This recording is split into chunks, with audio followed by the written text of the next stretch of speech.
Good afternoon and welcome to State Newsfile. I'm Brett Quinn. Dulce Abella will have a look at all the sports highlights later in the show. What can we expect, Dulce? Well, Brett, there's a lot of things going on within the universities here in Canada, especially in hockey, but we'll look at that later on. Sounds exciting. Colton Pankew is out braving the weather. It sure looks cold out there, Colton.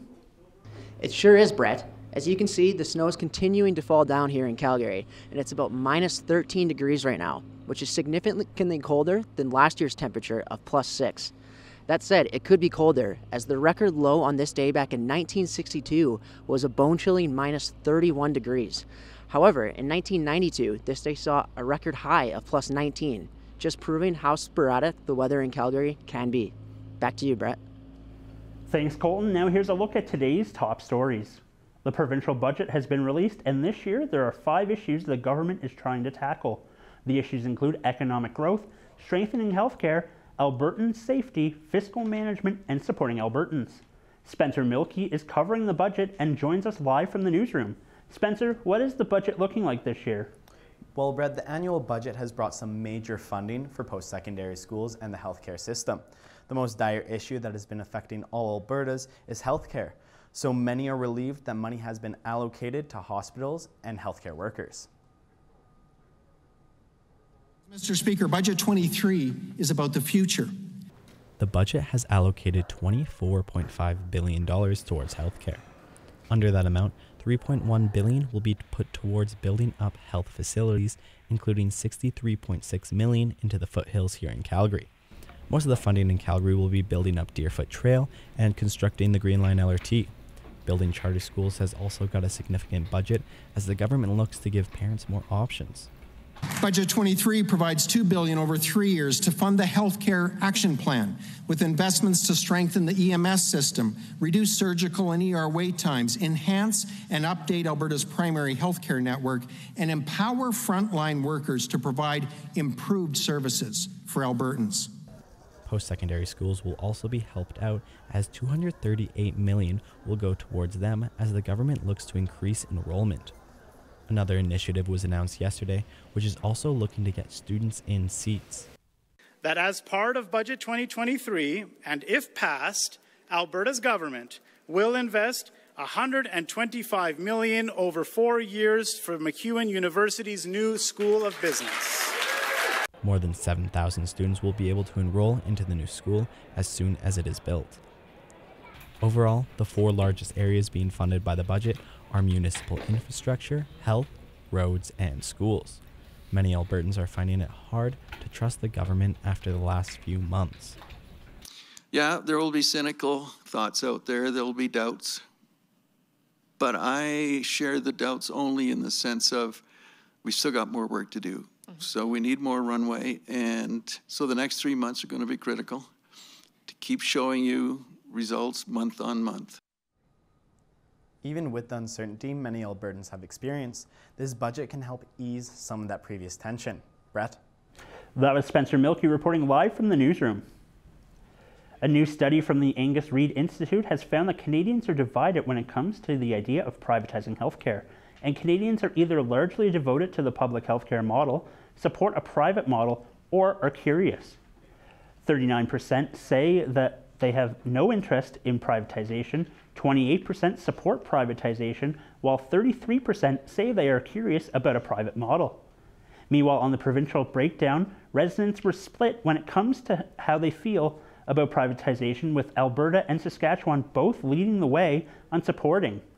Recently, Alberta and Ontario and Saskatchewan have made moves to publicly fund surgeries at private clinics as a way to cut down on wait times. The provincial election isn't the only time SAIT students will be going to the polls here at SAIT. Elections for SAIT's next president and board of governors is coming up. Katie Rebegliati tells us how the election can change your student experience. University and colleges are like they have their own little world. So they have their own communities, businesses, so of course they need their own leader. Here at SAIT we have our own student association, and it's been around for 101 years. With SAIT here at SAIT, it helps give students a voice. voice of the students, right? So it is right of the student, like what I believe is some students are shy to express their problems. So we are their fellow students, we understand them, so I'm trying to be their voice. Students can see all the candidates online at the SATSA website to see who they want to vote for. With these SATSA elections coming up, it's important to research so you can find your perfect candidate, so you can vote, then have your perfect life at your college. Many candidates are making promises on what changes they're going to make at SAT. One of the popular promises many students are seeing is that they'll be fixing the broken escalators and elevators around campus, so this will make SAT more accessible.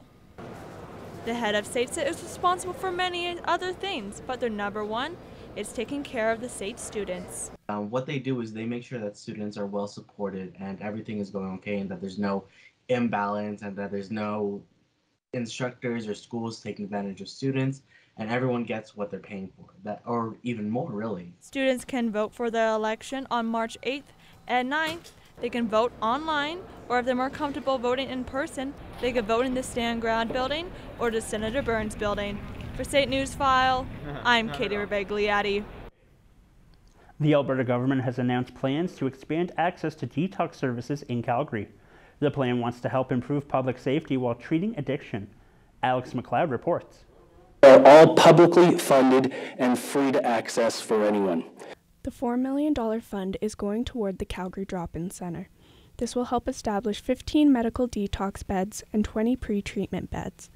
Albertans struggling with addiction can be supported in safely withdrawing from drugs. Pre-treatment support will also be offered to help prevent relapse. Often face many issues from mental health to physical health, and far too many, often, they struggle with the illness of addiction and the use of dangerous drugs. The plan will also create dynamic overdose response teams. The Calgary Drop-In will work alongside local paramedics and first responders. They hope this will keep communities safe while treating addiction as a healthcare issue. These programs will be an important piece in removing those barriers so more vulnerable Calgarians can move into recovery and ultimately housing. These additional beds and support can support up to 1,000 Calgarians every year. Here in Alberta, more than 1,400 people died last year alone from drug overdoses. Albertans can already access Narcan kits to try to mitigate opioid poisonings. Those are available through pharmacies and some community sites, even here at SAIT through health services. The Alberta government wants to continue to build a recovery-oriented system of care. This includes eliminating fees for residential addiction treatment, as well as launching the digital overdose response system. For St. Newsfile, I'm Alex McLeod. Winter weather and traveling don't always mix, and one snowfall can throw off travel across the country. Snowfall in Vancouver over the weekend caused chaos for many travelers. For some travelers trying to get to Regina from Calgary on WestJet were met with delays and an eventual cancellation due to aircraft maintenance. Travelers hoping to be booked on another flight were surprised when the only option was a bus ticket for a 6.5-hour ride to Regina. Will I be reimbursed for my flight if I take this bus? And I was told no. So then I said, well, then I'm not taking the bus. Airlines have been plagued with issues related to weather and maintenance this winter, causing frequent cancellations and lost luggage. The city will talk more about ways they can reduce vacancy spaces at the downtown core. This means the downtown core will be even livelier than ever with the new downtown intensive care plan. As Irene Tagama reports, old office buildings will soon become residential buildings, post-secondary institutions, or cultural centers. The more uses we get downtown, the more vibrant it will be. The planning and development team has laid out the downtown incentive program expansion to the council to reduce the downtown's high vacancy rate, which currently sits at 32% due to the pandemic and the remote work environments. Part of the project is the office demolition incentive, where a portion of the unused Plus 15 will be demolished so that the project continues without any financial impact. The idea is that if they don't have a development plan within a year's time frame, we would like to then have the conversations about creating public amenity space. The department has been approved $15 million to fund the project. Not only some of the office buildings will become residential places, but also performing arts centers and post-secondary institutions. There's been some high-level discussions about identifying a group that makes sense to be downtown.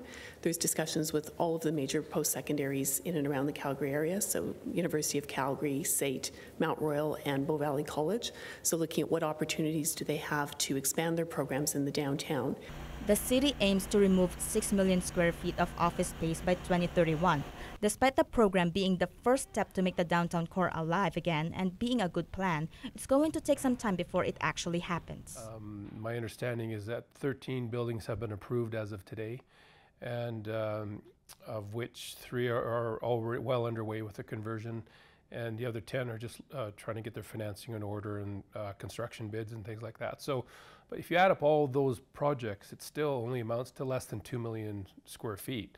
That's going to get repurposed. So, and our numbers year-end last year, we had over 14 million vacant square feet in the core. Calgary is going to be the global leader in addressing the downtown office vacancy crisis through this program. And as such, opportunities will skyrocket and the liveliness of the city will come back once again in the future.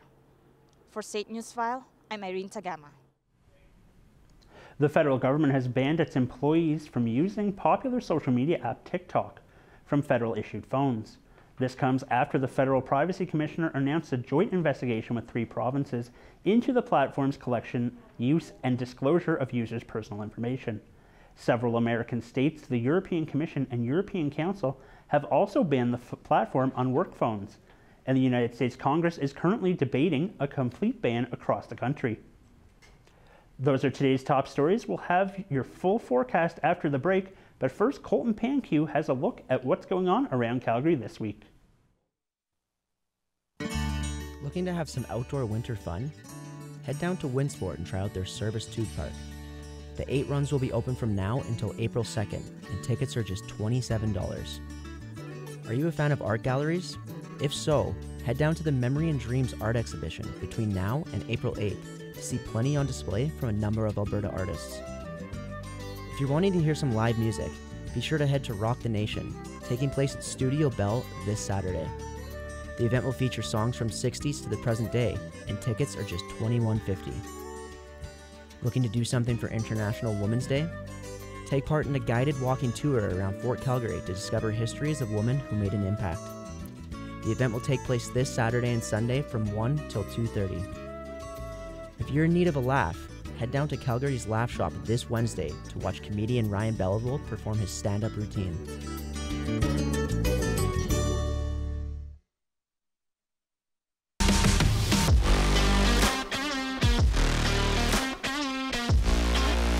Rupert's Land Institute is mandated to provide access to personal and career achievement to citizens of the Métis Nation of Alberta. Whether you're an entrepreneur just getting started, or someone looking to learn trade skills to enter the workforce, or a post-secondary student looking for funding, Rupert's Land Institute is here for you.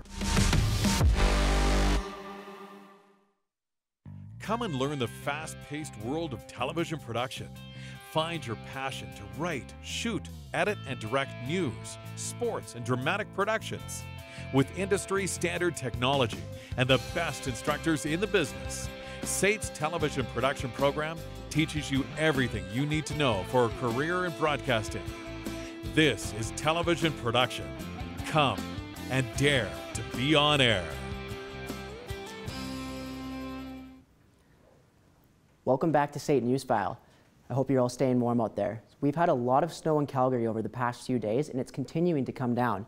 Taking a look at SAIT campus here, we've had plenty of snow come down over the past 24, 36 hours, and they're still looking to remove it. However, taking a look on the west side of the province, Vancouver's sitting at 0 degrees, but it is a bit deceiving as they have a snowfall warning for tonight with an expected 10 centimeters to come down. As we move further west or east across the country, you'll see Toronto and Montreal, the temperatures are pretty warm, but again, they're under a heavy snowfall warning with an expected 15 centimeters expected to come down tonight. Going farther out east to Labrador, or Newfoundland, Labrador, it is -10, and tonight it's supposed to get even colder with a cold warning where it can get down to a potential low of -36. So if you're out there, just make sure you're doing everything you can to stay warm. Speaking of staying warm, we're going to go down south and take a look at the resorts. Several locations south of the border are quite hot today. Barbados, Cancun, and Orlando all sit in the late 20s with sunny conditions. Honolulu is hot at 26, but is quite windy. Palm Springs is chillier at 17 degrees, and Las Vegas is the coldest of the bunch at 13. So in Calgary right now, it's around -13 degrees, and as mentioned, there is some snow still coming down. There is a light breeze, but nothing major, of 9 kilometers per hour blowing in from the northeast. And moving forward next or later in the week, we are supposed to have some slush, so it could cause some a bit of difficult road conditions, so be cognizant of that.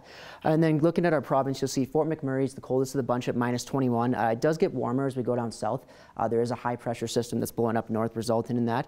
But as you can see, mostly overcast conditions. We are still getting plenty of snow, especially in the central regions, as mentioned. And now we will take a look at the 5-day forecast.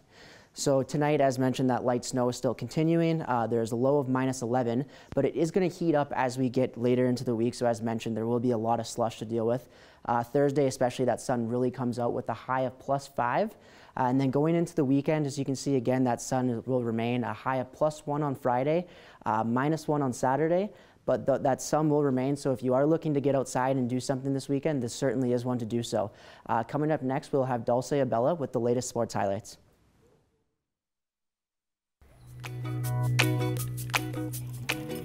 Did you know that having your pet neutered can increase their lifespan? While pets that are not neutered are at a high risk of infection and disease.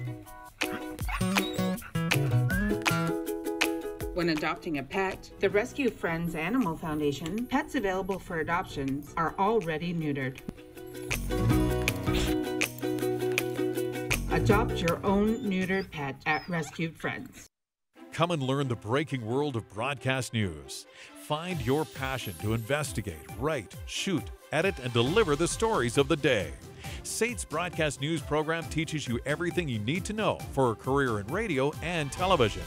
Become the next great anchor, reporter, or personality using industry standard technology alongside qualified instructors with years of experience. This is broadcast news. Come and dare to be on air. Welcome back to SAIT Newsfile. Dulce Abella joins us now for a look at the latest sports highlights. What can we expect, Dulce? Just like what I said earlier, Brett, there's a lot of things happening within the universities here in Canada, especially in the hockey. But you know what? Let's start with something that's a bit similar to hockey. Here in Canada, when people hear of hockey, they think ice hockey, but a different type of hockey is actually starting to get noticed. Inline hockey, also known as roller hockey, is rapidly growing in popularity here in Alberta. Alberta is close to having a professional team. Will Manzek has been finding more information on inline hockey, and he joins us live from the Crescent Heights Arena. Will, what did you learn from this? Well, Dulce, in a recent California tournament, Canada saw its very own Pure Maple Senior AA team take home the silver medal, which is very encouraging for these players as they continue to pursue inline hockey. The State Wars Winter Wars West Inline Hockey Tournament took place over the weekend, and it saw a team from Canada go down and win the Senior AA silver medal. Pure Maple is a team that is assembled from all over Canada. 2 men's teams, and they sent out an email for like anyone who's registered with any Canada inline stuff before, because that's who it's ran through, and didn't have any tryouts, just like off rosters, made 2 teams. And I think the one I was on was just more like all guys who had I didn't play with all those guys before, but like everyone had connections, or at least like everyone knew like what level they played at before. Most teams had to register to get into this tournament, but some did receive invites. For Pure Maple, they have been around long enough that State Wars knew who they were and were quick to accept the registration. So we had pro players playing in our division. So we played like a team that had some of the best players in the U.S. and just losing against them, like obviously any time you lose in the final, it sucks, but we definitely weren't too down on ourselves. Like we were definitely satisfied with the silver, and definitely we're happy to take that. With inline hockey starting to grow in popularity, people are wondering what attracts people to participate in it over other summer sports like baseball, football, and soccer. For most, it's not only an opportunity to meet new people, but it's also being able to travel to different parts of the world that normal ice hockey players wouldn't be able to participate in. I think definitely like what made me really love inline hockey way more than ice hockey was once I started to get 14, 15, and like even currently, just like the tournaments, the opportunities, and the trips that you get to go to compared to what I was getting in ice hockey, and kind of cliche, but like all like the friends I was making too. It's really fun. Dulce, as inline hockey continues to grow here in Alberta, many people are wondering, how far can it go? Dulce? That was Will Mansek reporting live from Crescent Heights Arena. The Calgary Dinos defeated the Saskatchewan Huskies 6-1 in Game 3 of their Canada West semi-final series on Saturday night. The Huskies' Vince Loschiavo scored the game's first goal 1 minute and 10 seconds into the game. And with 8:53 seconds remaining in the first period, the Dinos scored their first goal of the game, a power play goal by Max Patterson.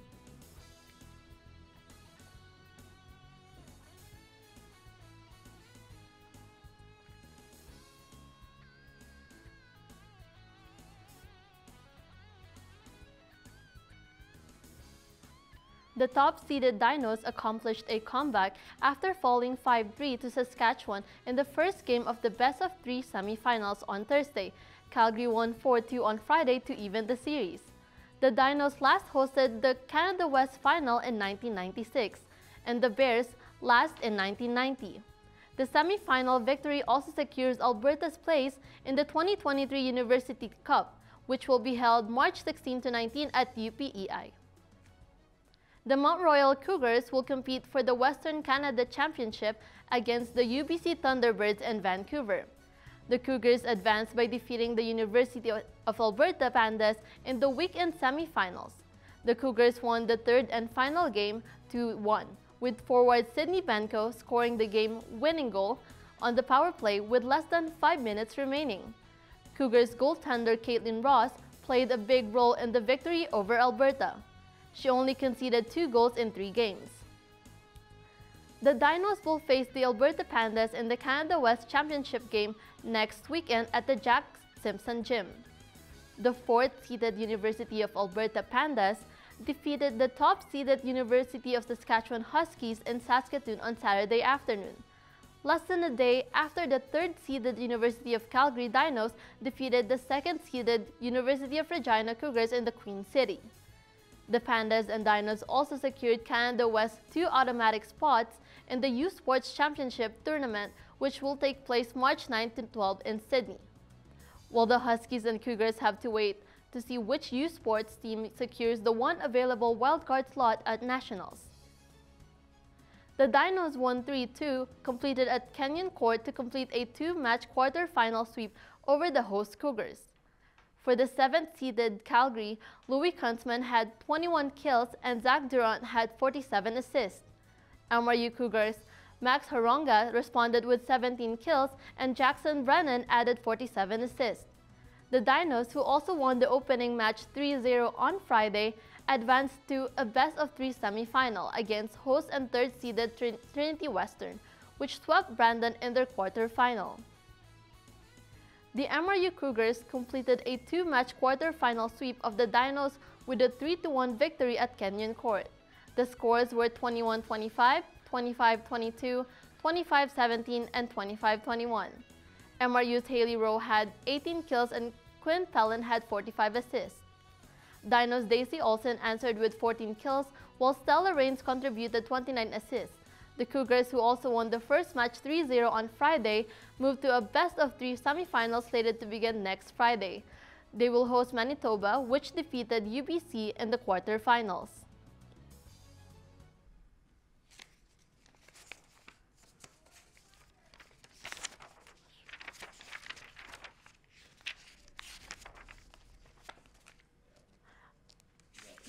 The Boston Bruins won their 7th straight game on Monday, extending their lead over Western Conference teams and the NHL as a whole.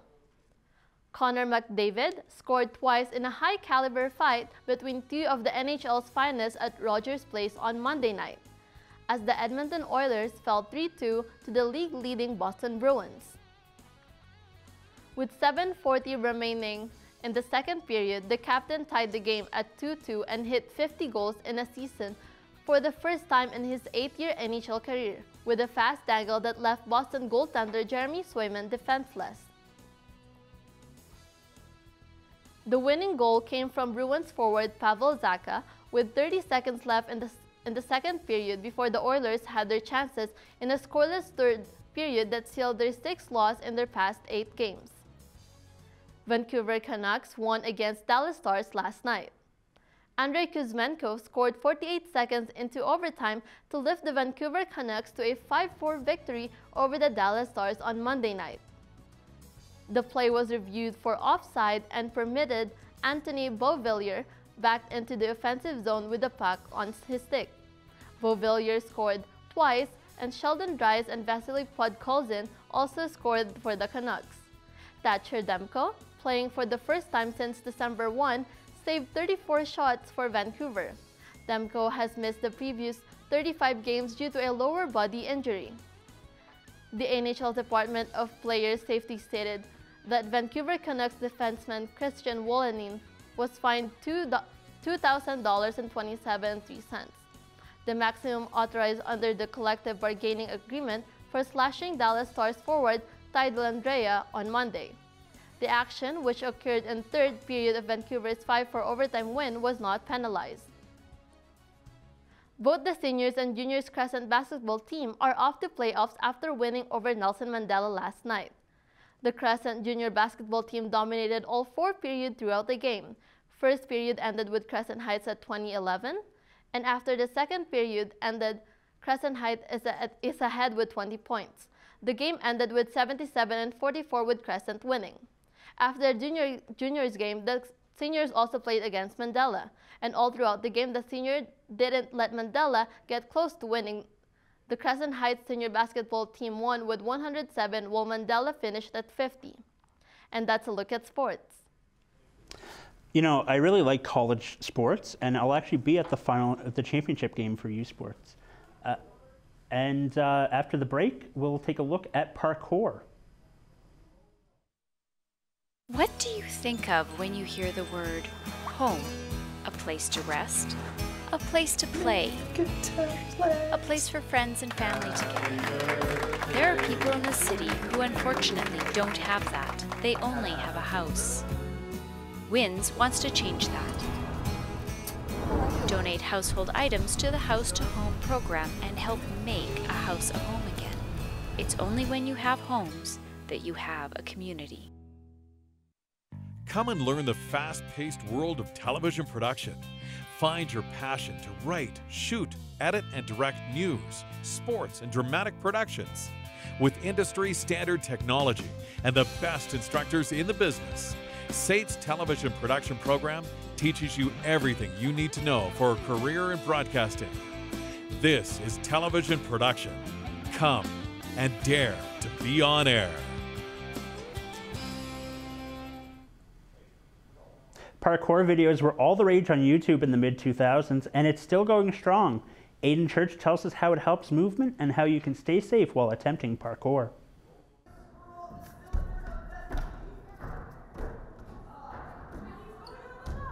I would say people do parkour for a variety of different reasons. Obviously, it looks really, really cool.